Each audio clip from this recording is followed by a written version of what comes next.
In this tutorial, you'll learn how to remove shadows in Photoshop. Let's start.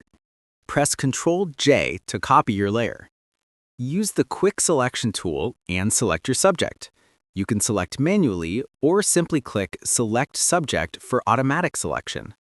Go to Select, then Inverse, and click the Layer Mask icon to turn it into a mask. Now select the main layer, not the mask. Choose the Lasso tool and draw around the shadow areas. Hold Shift to add more selections if needed. Right-click and choose Fill. Set Contents to Content Aware and click OK. The shadow will be removed instantly. Hide the top layer to compare the before and after. As you can see, the shadow is gone. Alternatively, you can also use the Photoshop Remove Background tool to remove the shadow and background together and make it transparent so you can add a different background.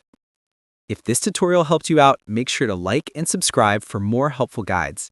And if you found real value in it, a super thanks would be greatly appreciated. Feel free to reach out if you encounter any issues during the process. If this video helps you out, please leave a like and subscribe.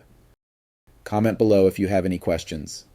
If you need further assistance, consider hiring a professional using the link in this video below.